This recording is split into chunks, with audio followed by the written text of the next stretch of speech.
Well, good morning, everyone. Okay, so let me start here by saying I just went to plug in the mics into the camera and they're dead. I don't know. I got to figure out why those mics are not charging as much as they are. And I was going to wait, but I'll be honest with you. Today is a go day in the garden and I really don't have time to film this later. So I'm just holding my phone here, talking into my phone. Apologies for how this is going to turn out. I don't actually know. But I do want to start with a little bit of viewer mail from our postcard project. If you're new here, a couple of years ago, I invited people to send postcards or letters or pictures from gardens they have visited, whether they be botanical gardens or public gardens or just a garden tour or even their own garden. And the response has been amazing. And so I share these as they come in. And if you ever want to send something in, the address is always in the description down below. So here we go.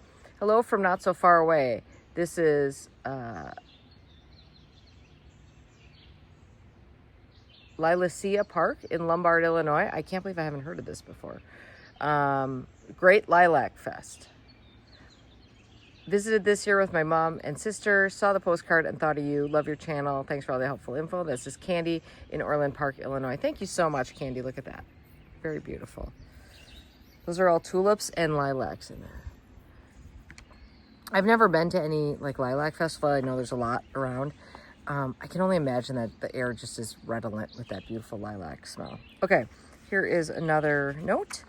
Erin, I've watched your channel for 5 years now. I'm California 9B, so our gardens are different, but I enjoy what you do and learn a lot. I went to Fioli Gardens and Estates recently and remembered your postcard project. All these years, I thought Filola, it's Filola, F-I-L-O-L-A, was Italian, but it stands for Fight, Love, Life. Oh, that's nice. If you ever come to the San Francisco area, go to Filoli. This is from Michelle. Thank you very much, Michelle. Here is the brochure from there. Here is, and some postcards. Beautiful. Oh, that one. Oh, God, look at how beautiful that is with those pots lined up along the pond there. Here's a little winter light situation. And I'm sure the text is backwards because I actually am facing the camera, which you're not supposed to do. That's not the good camera. But you guys, we do what we got to do here. Here's a little black and white. This is from 1940, Garden House, unidentified photographer. And then there's the whole, here's the whole guide map so you can see the whole garden there. Very cool. Oh, thank you very much. Great, great postcards today. You guys, let me just tell you about this garden right now. 3 weeks ago, go back 3-4 weeks ago and look at the garbage that this garden was. It looked wretched. And I can say that. You can say that too. It looked terrible. And all of a sudden, like, it's just things are happening. And I didn't do it. I mean, some of it I did. But a lot of it, it just did it on its own. And things are coming right, finally. So I'm not going to show you everything because this would be, remember how last week I said we're going to do a short video?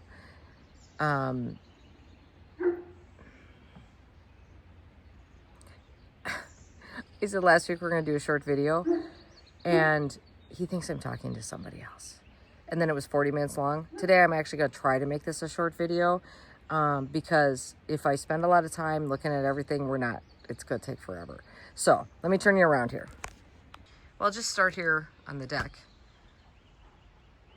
This is a story of 2 bananas. Do you see something happening here? We're going to talk about this in a video, but there's the original banana there, looking good. Might go in the ground today. Probably won't get to it. If we look down here, this area was just cleaned up, so it looks a little ragged, but there's Guernsey Cream. There's Guernsey Cream Clematis over there. Always the first to bloom in my garden and always on my top 5 list. So pretty. Okay. Now, I will tell you I'm behind on editing. Is there anything new here? So I'm going to try not to show you a couple of things. Just because, you know, I do like to leave something for you guys to watch in the videos. I did plant. It's not up, it's just plant. This whole part of the garden here. Am I zoomed in a little bit here? I think I am. And I think this is going to actually be really cool. So some of this stuff is perennial in here. Like this is Cecularia. The green grass is Cecularia. I lost 1 or 2 of them. The silver sage, Salvia argentea. The bigger ones are perennial. They came back from last year and they will try to flower and I will try to prevent them and whatever. Some of the smaller ones are newly planted this year. And of course you've got great, I think it's Ragucci clematis growing up this beautiful dogwood. But I kind of went for like a purple thing here. So I put in this sparkling burgundy eucomis, which I saved from last year and has been growing in a pot.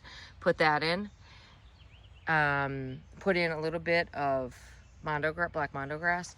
And then all of these annuals here, this is all vivid violet kufia. Here, this is what it looks like right here. Which I grew last year. I think I grew a different one, maybe not that one. Anyways, I loved it. So this is funny, and if any of my like friends of old are watching this, they'll be like, Erin's planted in a purple garden. What is that? Because it's sort of notorious that I detest the color purple. I don't detest the color purple in my garden. I do not like it in almost any other method. Purple Sensation alliums. This is a prolific reseeder. These are all the alliums that I cut most of the foliage off like ages ago. I think, you know, this is all reseeded. So I think the lighter ones, you know, that's part of the reseeding, I think. And the darker ones, it's kind of interesting. They only have two or three of the darker ones left now. But it's very pretty. It is very pretty, in my opinion. You can see that if you look here, you can see pots all set up in here. So yesterday I spent a lot of time just staging stuff. So basically laying out most of the dahlias that are going to go in this bed. And then I will run through here and I will plant everything in one mass planting. Oh, new since you were last here is I put in these Mila pineapples. This is from Southern Living Plants collection. They're actual pineapples. 3 of them here. They are a little crunchy, crispy on the... It's been a rough road since they came here, to be honest. But they should get... It's mostly purple foliage on them. So purple foliage. Then we've got Alyssum and Mercardonia planted down there. And then we've got the Hudson River clematis, which will just kind of... I've got it sort of semi-staked, but it'll just sort of flop around the area. It'll be good. I want to show you, like I said, we're going to try to focus on really just good things. And I want to talk about some of the trees over here again.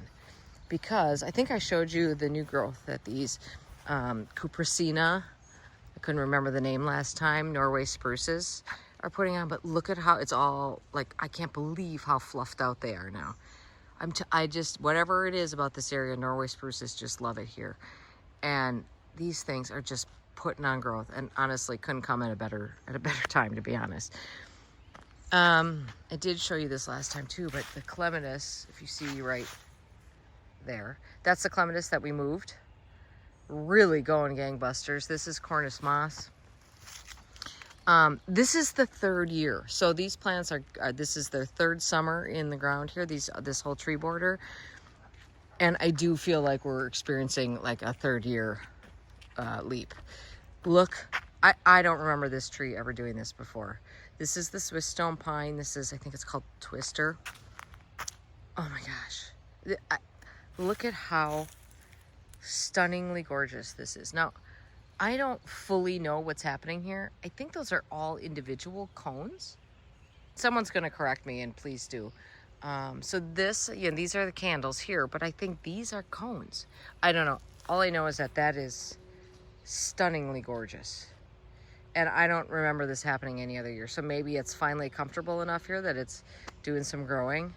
But, I mean, it's just, I got to get over and make sure I take good pictures of that, because that is just too beautiful.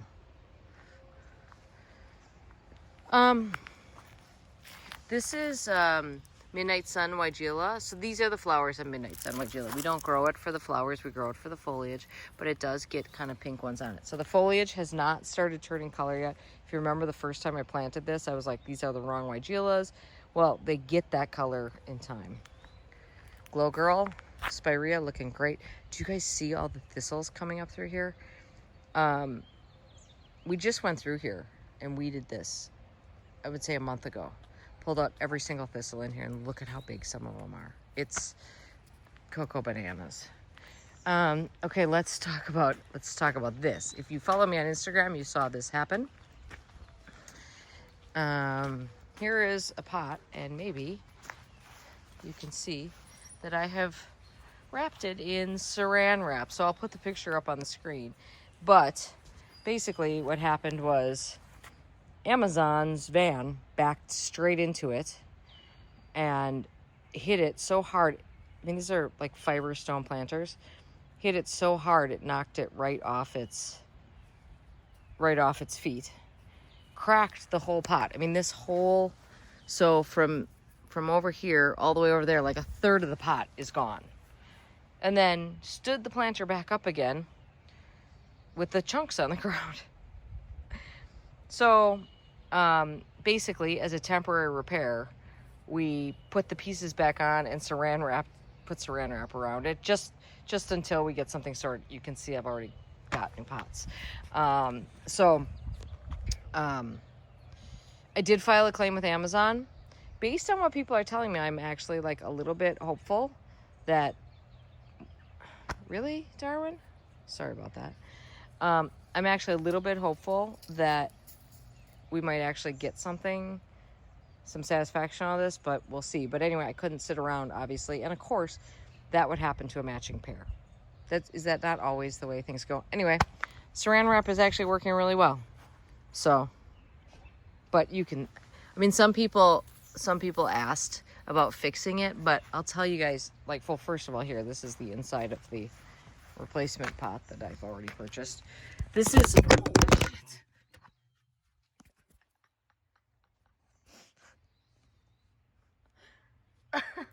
sorry guys. Sorry phone. Oh my God. This is like a fiber cement thing. So it's like fiberglass. I don't know if it's like fiberglass mixed in with concrete or whatever. So anyways, the only way to fix these, because we've already fixed one in the past, is to skin them with fiberglass.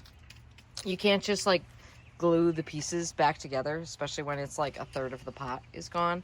So we'd have to skin this with fiberglass, and we have done that before. We have that technology here and the experience. I mean, it's like putting a boat back together, and Mr. Much More Patient has done a lot of that. And then you'd have to fix the concrete. All of that might be possible, except that not now. This is not the right time for that. I have started laying out plants for here. We will obviously do a video when that's happening. The other thing I've started doing is pulling, because, you know, I made this edge wider, obviously. So I've started pulling shorter plants that are embedded in there that will get lost forward. And so I've been working kind of on this corner, and I'm actually like obsessed with how much I love this. So this is Carex humulus hexi, Hexe, and blue mouse ears hosta.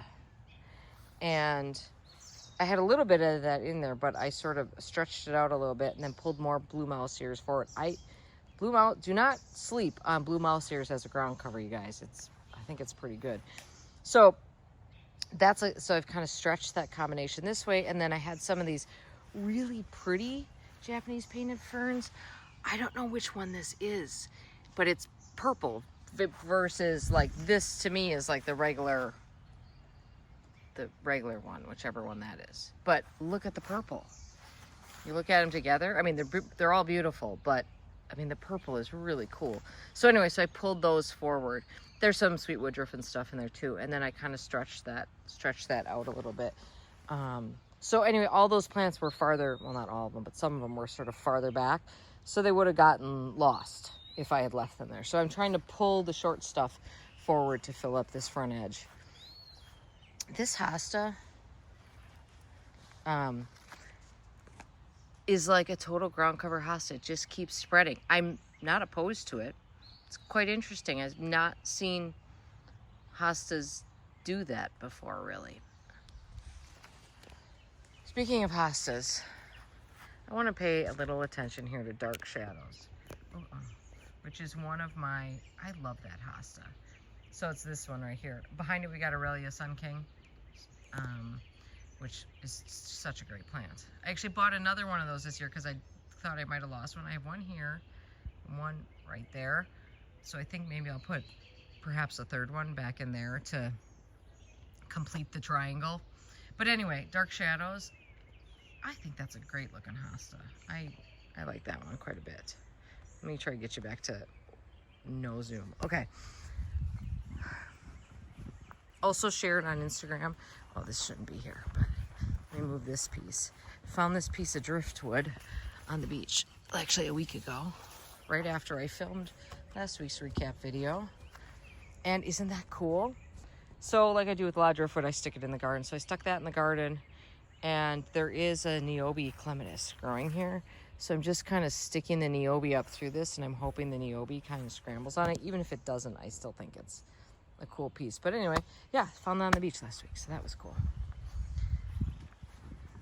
I probably should have started this video in the bathroom looking down, because the view through here right now, in fact, let me zoom out for you, this is so good. So we've got tricolor beach here, geranium macrorhizum underneath it, bringing out that pink.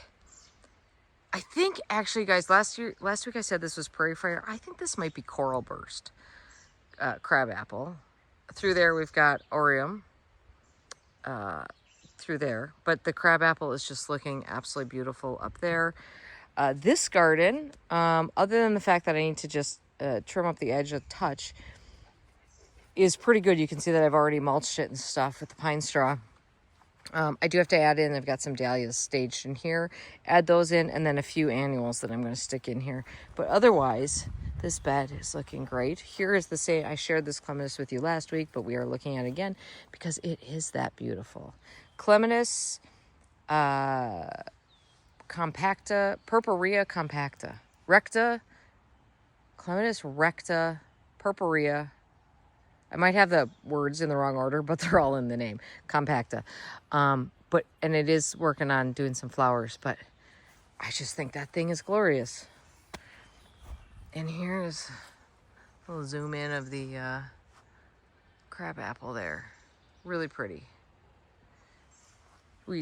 No one has still moved the hosta, stuck in the path. You know, I don't mind stuff edging over the path, but this is like taking up like half of it. I just need to pick it up and move it back and weed a little.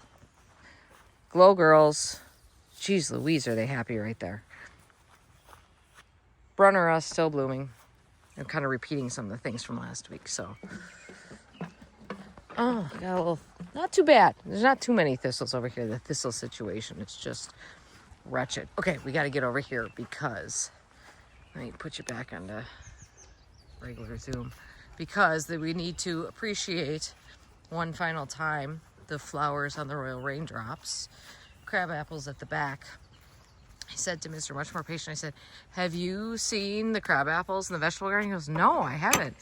I'm like an hour later, he goes, oh my God, by the way, those plants at the back look so good. I'm like, well, those are the crab apples. So, they were just starting to open last week. Now they're, you know, these, well, we were getting rain later today, and I suspect these are gonna, we'll lose a lot of these petals, but so pretty, just so beautiful. I mean, you know, I gotta tell you, I'm proud of a lot of things in this garden, but I am really proud of this Belgian fence back here, because it is just, because I did all that from nothing. That's the good thing about gardening, right?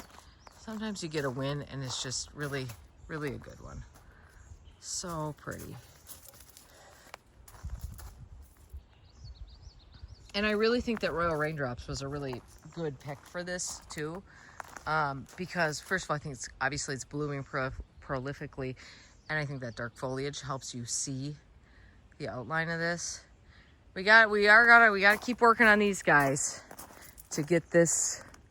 I see I gotta trim this off here. That's obviously dead. We gotta keep this guy moving to fill in our axe. There's a few spots to fill in here, but this side is more filled in.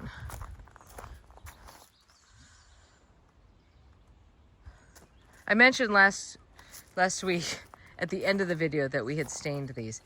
We did. And I will put the link for the power sprayer that we use. It just works if you have a DeWalt battery. It works with the DeWalt battery. It doesn't come with the battery, which is why it's cheap. But I do have some mushrooms growing here. Look at that. The wood is rotting on this, you guys. So we made these beds in 2018. Last year we had to replace some of the top boards. And as I was staining them, there are some soft spots on them.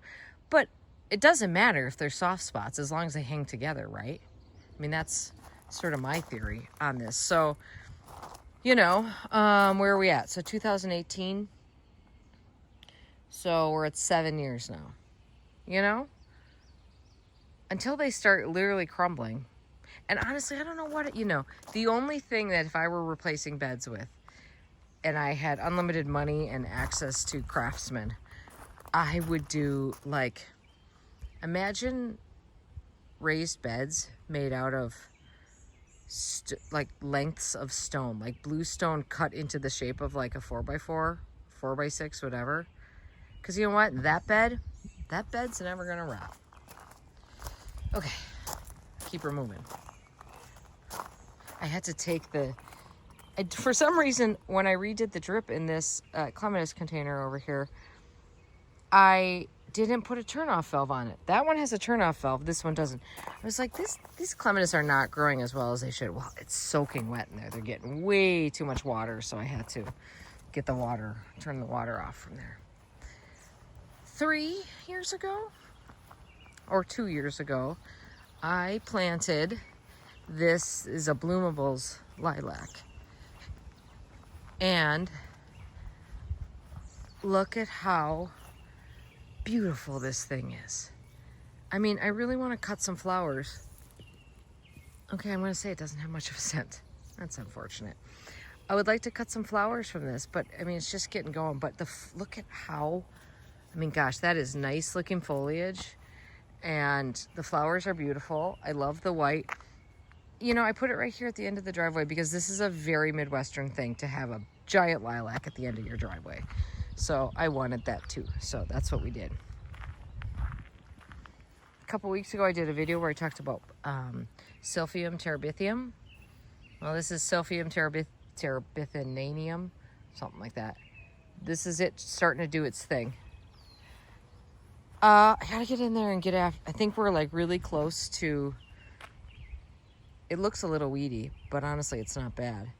I think, unfortunately, I lost my purple lovegrass. All of this was purple lovegrass, and I don't see any sign of it, which is a real bummer because that was kind of an important part of this garden, and I couldn't find any more anywhere, so it's just gonna have to be without it this year. A few more plants to add to this garden, and then, yeah, a few more plants to add to this garden. Sorry, I'm just trying to figure out what's what in some cases here. And then add a few dahlias to this. I'll stick in a bunch of HS dates in here. And then that bed can get a little bit of edging and mulching, and we're done. Cat's pajamas. Nepeta, looking beautiful.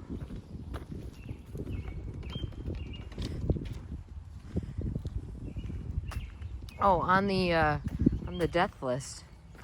Pretty sure I lost this big apple dogwood here. It leafed out. There's like tiny little leaves right there. I don't see any sign of leafing out. I've done a scratch test in a few spots, but I think it's shot. I don't know what happened. I guess I can clearly take the cage off it now. I don't know what happened to it. So that's really sad and unfortunate. I don't know. Sometimes I guess the answer is we don't often know why things die, and sometimes things just die. So I'll have to find, I like something tall in that spot, so I'll have to find a temporary solution for that.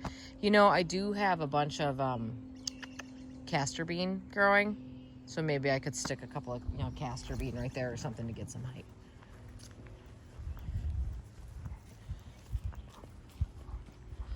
I do need to get these plants that are staged here in the ground, because otherwise I'm going to have to water them in their pots over here. This garden is sort of half, like this area, I've obviously got this all mulch. Bobo is one of the slowest hydrangeas to leaf out, in my experience. This is a Bobo. And it'll be full and blooming like in no time, but you wouldn't know that from looking at it right now. I swapped out these plants over here. This was Fizzy Mizzy Sweet Spire. I think I mentioned this last week. I thought they were dead. As soon as I ordered new plants for it, they came back to life. So I am replanting the few of them that looked better than others. But I put in Tiny Tough Stuff. Tiny Tough Stuff, I know looks good at this time of year. It can handle this sort of, this is kind of part sun, part shade over this corner of this bed does not get as much sun as the rest. So we got more Tiny Tough Stuff. They work well in this garden, so I figured let's just put in something that I know is going to reliably look good over there. Didn't really want all those hydrangeas like stacked up, but sometimes you get what you get. And I just want to show you quickly